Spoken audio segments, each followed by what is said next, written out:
सर्वे भवन्तु सुखिनः, सर्वे सन्तु निरामयाः, सर्वे भद्राणि पश्यन्तु, माँ कश्चित् दुःखभाग् भवेत्। हमारी आर्ष भारतीय परंपरा के अनुसार ऋषि मुनियों ने सबके मंगल के लिए, सबके कल्याण के लिए प्रार्थना की है। हमारे वेदों का उद्घोष भी यही है, सहनाववतु सहनौ भुनक्तु सह वीर्यं करवावहै तेजस्विनावधीतमस्तु मा विद्विषावहै। सहनाववतु, हम सब साथ में सुरक्षित रहें। ओ परम सत्वा परमेश्वर, सुप्रीम पावर, ब्रह्म, परमात्मा, परम सत्ता जिसे हम कहते हैं, वे हम सब की रक्षा करें।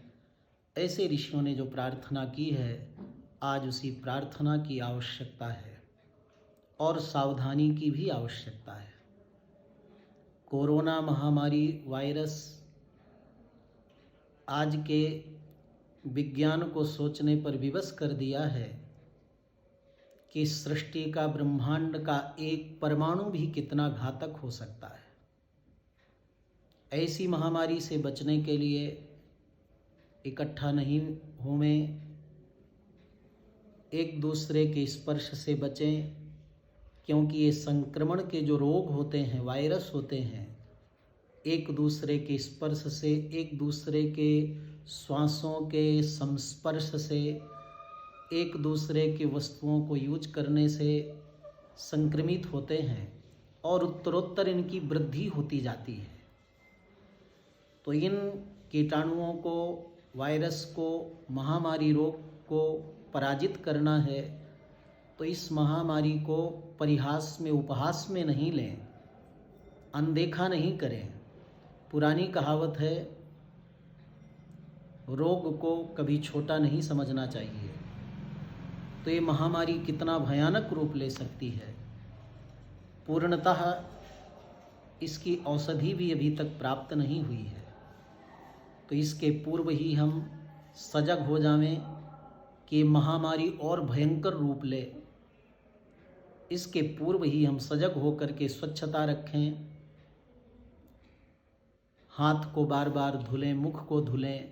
ये हमारी पुरानी परंपरा रही है कि कहीं से आए जाएं तो हाथ धुलें। चरण धुलने की परंपरा हमारी आर्ष संस्कृति में रही है। आचमन का, हस्त प्रक्षालन का, ये पूजन आदि में भी ये परंपराएं आज भी देखने को मिलती हैं। तो इससे जो हाथ में अधिक कीटाणु आते हैं, क्योंकि अपने ही वायरस अगर हम छींकेंगे, खांसेंगे तो हमारे हाथ को हम लगाते हैं तो हाथ में वो परमाणु आएगा। वो जहाँ हम रखेंगे, वस्त्र में, जगह में, व्यक्ति में, वो कीटाणु का, वायरस का वहाँ संक्रमण होगा। इसलिए बार बार हाथ को प्रक्षालन करना, मुख को प्रक्षालन करना, साथ में मास्क लगाना, जिससे दूसरे के जो विषाक्त वायरस हैं वो अपने अंदर नासिका, मुख, नेत्र के माध्यम से अधिक अंदर जाते हैं। और ये घातक विषाणु वायरस जब नासिका, श्वास के माध्यम से फेफड़े में पहुंचते हैं, श्वसन वायु को बाधित करते हैं, प्राणाघात होने लगता है। इसलिए मास्क का प्रयोग करें कि जिससे दूसरे के संक्रमित जो रोग, वायरस हैं, कीटाणु हैं, वे हमारे अंदर प्रवेश न करें। या हमारे अंदर भी किसी तरह का विषाणु है तो दूसरे को संक्रमित नहीं करे। इसके लिए मास्क लगावें, कपड़ा से ढकें, छींकते हैं, खांसते हैं तो दूसरी की ओर न करके अपने वस्त्र से ढक करके करें, या मुख न लगा करके अपने बाँह में लगावें। तो स्वच्छता का बहुत ध्यान रखें। और इस रोग को पराजित करने के लिए जब कोई औषधि नहीं है और ये भयंकर रूप में बढ़ता जा रहा है, तो एक ही उपाय है कि जब आप अपने को अकेले में रखेंगे, एकांत में रहेंगे, तो ये रोग अकेला पड़ जाएगा। फिर किससे लड़ेगा? जब कोई प्रतिपक्षी, विपक्षी युद्ध करने वाला न रहेगा, कोई व्यक्ति ही न मिलेगा, तो ये जो वायरस है अपने आप अकेला पड़ जाएगा। अकेला पड़ने के बाद 2 घंटे, 4 घंटे, 6 घंटे, 10 घंटे में अपने आप ये समाप्त हो जाएगा। तो इस महामारी से हम एकांतवास करके बहुत सुरक्षित हो सकते हैं। और इस एकांतवास का, जैसे कि आज संपूर्ण भारत देश में कर्फ्यू, एकांतवास का सुंदर अवसर मिला है, तो इस एकांतवास का लाभ भी लेवें, क्योंकि इस भाग दौड़ की दुनिया में लोग अपने परिवार के साथ, अपने भाईचारा के साथ, अपने घर में रहना लोगों का मुश्किल हो गया। तो अपने परिवारजनों के साथ में रहें, साथ में एकांतवास करके अपनी अंतर्मुखता की चेतना को भी जगावें, अंतर्मुख हो करके।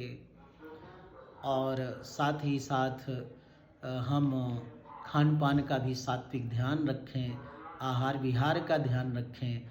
हमारे ऋषियों ने बहुत पहले से किया है। आहार व्यवहार शुद्ध होगा तो हम स्वस्थ होंगे, स्वस्थ होंगे तो हमारा मन स्वस्थ होगा, मन स्वस्थ होगा चित्त शुद्ध होगा, चित्त शुद्ध होगा तो हमें आत्मदर्शन तक का मार्ग ऋषियों ने बताया है। तो ये महामारी से बचने के लिए उत्सव वगैरह की भी हम लोग अभी अयोध्या जी में हम हैं। आगामी दिसंबर तक के समस्त कार्यक्रमों को लगभग हम कम कर रहे हैं। जैसे जैसे आगामी परिणाम दिखेगा वैसे उनको कैंसिल भी करेंगे, निरस्त करेंगे। अभी 2 तारीख से होने वाले कार्यक्रम को भी निरस्त किया गया। श्री रामनवमी महोत्सव में भी हम यही परामर्श देंगे भगवत प्रेमी जनों को कि अयोध्या में इकट्ठा न होकर अपने घर में ही भगवान श्री राम की पूजा आराधना करें, मूर्ति रूप में, चित्रपट रूप में, मानस रूप में, क्योंकि भगवान तो सब जगह हैं।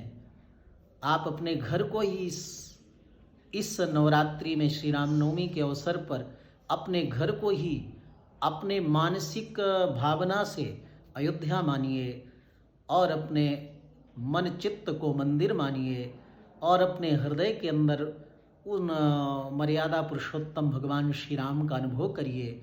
वैसे भी हमारे उपनिषदों ने कहा है, स्वात्मान मरणिम कृत्वा प्रणवम चोत्तरारणिम ध्यान निर्मथनाध्यासाद देवम पश्येन निगूढ़वत। स्वात्मान मरणिम कृत्वा, अपने आत्मा का, जीवात्मा को नीचे की अरणी मानकर, प्रणवम चोत्तरारणिम, उत्तर अरणी को प्रणव रूप मानकर, ओमकार का रूप मानकर, ध्यान और अभ्यास के मंथन से देवम पश्येन निगूढ़वत, अपने आत्मस्वरूप में ही हम परमात्मा का, अंतर्यामी का दर्शन प्राप्त कर सकते हैं।